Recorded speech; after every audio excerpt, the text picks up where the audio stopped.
ओम वासुदेवाय नमः। आप सभी का मेरे YouTube चैनल पर स्वागत है। मैं आज आप सभी को संतोषी माँ की व्रत कथा सुनाती हूँ। इससे पहले मैं आप लोगों को बता चुकी हूँ कि संतोषी माँ की पूजा कैसे की जाती है, कथा कौन सी सुननी है, कैसे उद्यापन करनी है। इस बारे में मैंने एक वीडियो बनाया है और आज मैं एक और कथा आप लोग को सुनाती हूँ कि संतोषी माँ की कौन सी कथा सुननी चाहिए। और ऐसा है कि हम जब कोई व्रत रहते हैं तो उस दिन दिन भर जिस भगवान के नाम का संकल्प लेके अगर हम व्रत रहते, उनकी गुणगान करें तो ये और ही अच्छी बात है। हम उनका नाम जपें, उनकी कहानियाँ सुने, उनकी क्या क्या चमत्कारी महिमा रही है, ये सब का अगर हम ध्यान करते रहें तो हम अपने आप को और भी उस भगवान के समीप पाते हैं। जैसे शुक्रवार के दिन हम संतोषी माँ का व्रत करते हैं, बहुत लोग वैभव लक्ष्मी करते हैं, बहुत लोग दुर्गा जी का पूजा करते हैं। तो अगर हम जिस देवी का या भगवान का मान के पूजा पाठ करते हैं, उनकी अगर हम चर्चा करते रहते हैं, उनकी गुणगान करते रहते हैं, तो और भी अच्छी बात है, अपने आप को उन्हीं के समीप पाते हैं। और रहा पूजा पाठ का विधि विधान का बात, जिसके पास जिस तरह समय मिलता है उस तरह से करें। आप अगर संतोषी माँ की पूजा कर रहे हैं, आपके पास नहीं टाइम है, तो आप एक भी कहानी सुन लिए बहुत हो गया, या उनका नाम ले लिए। अगर आपके पास समय है, आप घर में हैं, आप कहीं बाहर नहीं जा रही हैं, जॉब नहीं कर रही हैं, घर में है, पर्याप्त समय है, तो आप एक कथा क्यों सुनेंगी या पढ़ेंगी। आप बहुत सी कथा सुन सकती हैं, पढ़ सकती हैं, संतोषी माँ का नाम ले सकती हैं। तो इसलिए हम बहुत बहुत से कथा भी डालते हैं कि आप सुनिए। और अगर आप व्रत नहीं भी कर रही हैं, और बहुत से लोग ऐसे हैं जिनके पास बहुत टाइम है, उनको पूजा पाठ में बहुत मन लगता है, लेकिन शारीरिक अवस्था के चलते वो नहीं कर पाते हैं अगर व्रत, तो कथा भी सुन सकते हैं। हमारी बहुत सी दादी नानी हैं जो अब व्रत नहीं रह पा रही हैं, तो कम से कम अब मोबाइल से कथा माता जी का सुन सकती हैं। तो इसलिए मैं आज एक और आप लोगों के लिए संतोषी माँ की कथा ले आई हूँ, जो आप लोग सुनिए और अपने आप को संतोषी माँ के करीब महसूस कीजिए। तो एक गांव में एक सेठ और सेठानी रहते थे। उनके 3 पुत्र थे, सोहन, मोहन और कृष्णा। और उनकी तीनों बहुएं आ चुकी थी। वो लोग बड़े अच्छे से सुख शांति से रहते थे। उनके घर धन्य धान पूरा भरा हुआ था, क्योंकि सेठ जी हीरे के व्यापारी थे और गहने बनाते थे। तो उनके यहाँ तो कोई लक्ष्मी जी की कमी तो थी नहीं, तो इसलिए उनके घर किसी बात की कोई कमी नहीं थी। तीनों भाई दुकान पे जाते थे अपने पिताजी के साथ, सेठ जी के साथ, और घर पे तीनों बहुएं सास के साथ गृहस्थी के काम धाम में लगी रहती थी। लेकिन जो सेठानी थी वो बड़ी ही चालाक थी। जो उसकी 2 बड़ी बहुएं थी, वो बहुत ही पैसे वाले घर से आई थी, उनका वो बड़ा ही ख्याल रखती थी। लेकिन छोटी बहू मालती जो थी, वो गरीब घर की थी। उसके मैके से उसके लिए ना कोई उपहार आता था, ना उससे कोई मिलने आता था। इस बात से वो उसका मान आदर नहीं करती थी। घर में भी जो बचा कुचा खाना रहता था उसको देती थी, और हमेशा बातों बातों में ताने देती रहती थी।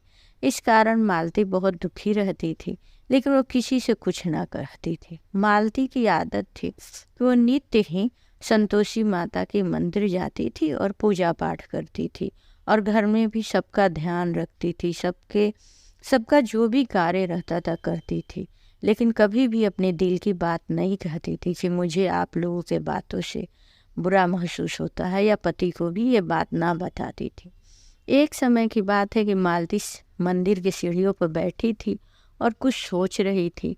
तभी एक बूढ़ी माँ जी आई। उससे बोली, क्या बात है बेटी, तू बड़ी उदास लग रही है। मालती तो पहले नहीं बताई।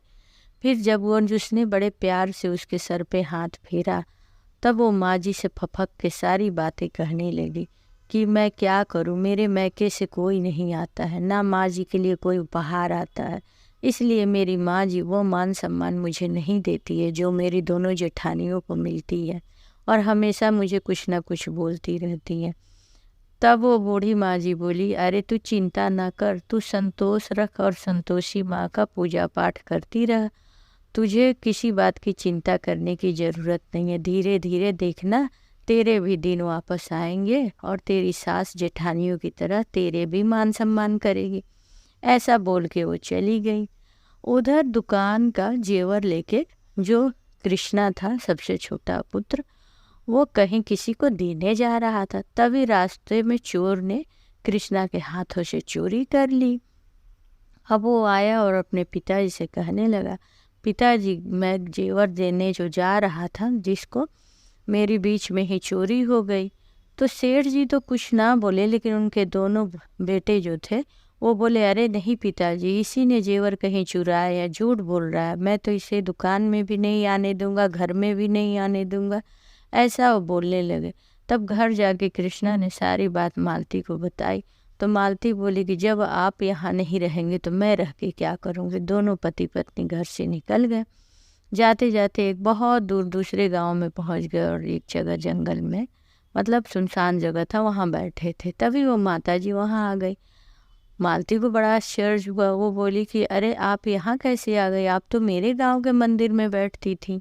तो बोली, हाँ बेटी मैं यहाँ आ गई हूँ। तो तू यहाँ कैसे आ गई। वो सारी बातें बता दी कि कैसे कैसे मेरे पति पे चोरी का इल्ज़ाम लगा और हम लोग घर से बेघर हो गए। तब बूढ़ी माँ बोली, चिंता करने की कोई बात नहीं, मैं तुझे संतोषी माँ की व्रत करने की सारी विधि बताती हूँ। तू ऐसा कर, धीरे धीरे तेरे भी दिन अच्छे हो जाएंगे और तू 16 संतोषी माँ का व्रत करना। ऐसा बोल के और सारे विधि विधान बता दे कि कैसे माता जी का हम पूजा करते हैं और पूजा में गुड़ और चना रखते हैं, दीप जलाते हैं, किस तरह से हमें पूजा करना। उस दिन तुम पति पत्नी दिन भर व्रत रहना, आरती पूजा करने के बाद ही भोजन ग्रहण करना और खट्टा चीज़ बिल्कुल ना खाना। किसी बाहरी को प्रसाद मत देना, अगर देना तो उसे बता देना कि खट्टा चीज़ नहीं खाना है, नहीं तो तुम प्रसाद दो ही नहीं किसी को। ये सब बातें समझा के बूढ़ी माँ वहाँ से चली गई। अब मालती ये पूजा पाठ करने लगी। धीरे धीरे उसके पति ने एक गाय खरीदी, फिर 2, 4, 10, इस तरह अच्छी खासी उसकी गौशाला हो गए। उसके घर धन्य धान्य से भर गए, बहुत अच्छे घर बन गए। फिर उनकी दोस्ती गांव वाले लोगों से भी धीरे धीरे हो गई। तब उसने मालती ने पूछा, यहाँ एक बूढ़ी माँ रहती थी, उन्होंने मुझे बताया। सब बोले, कौन बूढ़ी माँ, यहाँ तो कोई बूढ़ी माँ नहीं रहती थी। उसने जो उनका हुलिया जो बात बताया, इसको बोला, नहीं नहीं यहाँ तो कोई नहीं रहता है। मालती को बड़ा आश्चर्य हुआ। फिर वो बोलिए, चलिए हम उस मंदिर में चलते हैं, वहाँ वो मुझे माता जी मिली थी। वहाँ भी गई, गांव वालों से पूछी कि यहाँ एक सीढ़ी पे माता जी रहती थी, मुझे मिली थी, मुझसे बातें की थी। सब लोग बोले, नहीं नहीं यहाँ तो कोई माता जी नहीं थी। बड़े दुखी मन से होके मालती घर वापस आई। बोली, जिस माता जी की वजह से मेरा इतना धन्य धान्य भर गया, वो माता जी पता नहीं कहाँ है, मैं तो उन्हें जानती भी नहीं, गांव वाले भी नहीं कोई बता रहे हैं, अब मैं क्या करूँ। ऐसा करके वो सो गई। 16वां शुक्रवार आने वाला था, उसके एक दिन पहले सपने में वही बूढ़ी माँ आई मालती की। बोली, अरे मालती तेरा व्रत पूर्ण होने वाला है, कल 16वां शुक्रवार है, तू संतोषी माँ का व्रत का उद्यापन कर। उद्यापन में तुम्हें बताई थी न कैसे करना। सब घर परिवार के लोग इकट्ठे होके बालकों को, छोटे छोटे बच्चों को मीठे भोजन कराना और खट्टा खाने से मना करना।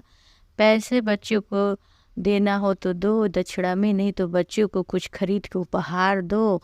जो जितना सामर्थ्य हो सके तुम दान पुण्य करो संतोषी माँ का, ऐसे उद्यापन तुमको करना है। मालती की झट से आंखें नहीं, मालती सोचने लगी, अरे ये तो वही बूढ़ी माँ है, ये हमें क्यों बता रही है। वो अभी कुछ बोलती कि आप कौन है, क्या बोल रही हैं, तब तक उसने देखा कि अरे वो बूढ़ी माँ संतोषी माँ के रूप में बदल गई। अब यह देख के उसकी नींद खुल गई। वो उठी और तुरंत अपने पति से बोली कि जानते हैं वो जो बूढ़ी माँ है और कोई नहीं, वो संतोषी माँ है। संतोषी माँ ने मुझे हर बार आके सहायता की है और मेरी हमेशा मदद की है। वो संतोषी माँ ही आज मैंने सपनों में देखा है उनको। फिर कल होके उठी और संकल्प व्रत लेके कि आज मैंने अपना 16वां शुक्रवार कर रही हूँ, आज उद्यापन मैं करूँगी। ऐसा बोल के वो सुबह से ही पूजे पाठ की तैयारी में लग गई और अपने ससुराल में भी उसने खबर भिजा दिया कि आज मैं संतोषी माँ का उद्यापन कर रही हूँ, सब घर परिवार के लोग आए। मैं चाहती हूँ कि जब माँ का पूजा करूँ तो पूरे परिवार मेरे साथ रहे। सब लोग आ गए। जब दोनों भाई वहाँ पहुँचे और उसके पिताजी, तो दोनों भाई भाई से माफ़ी मांगने लगे। बोले, भाई मुझे माफ़ कर दो, जिस जेवर की चोरी का हमने तुम पे इल्ज़ाम लगाया था उन चोरों से पकड़ा गया और पता चल गया कि वो जेवर तुमने नहीं लिया था। हमसे बहुत बड़ी भूल हो गई, हमें माफ़ कर दो। मालती और मालती का पति तो बहुत सीधे साधे थे। वो तुरंत बोले, पिछली बातें भूल जाइए भैया, हम सब लोग मिलजुल के रहेंगे। माँ ने हमें आशीर्वाद दिया है, हम सब भाई बहन में, अरे सब भाई और भाभी हम लोग मिलजुल के रहेंगे।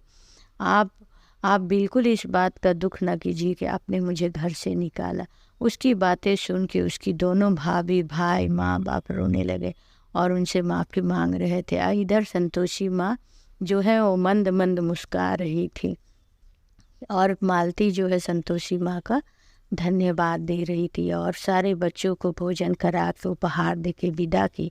संतोषी माँ की आरती की और संतोषी माँ से कहे कि हे माँ, मैंने जो प्रण लिया था कि तुम्हारा 16 शुक्रवार का व्रत करूँगी और अपने परिवार के साथ तुम्हारा उद्यापन करूँगी, मैंने आज वही किया। और मालती उनसे माफ़ी भी मांग रही थी कि अगर कोई गलती हो गई हो पूजा पाठ में तो माँ मुझे माफ़ कर देना। बोलो संतोषी माँ की जय। ओम वासुदेवाय नमः।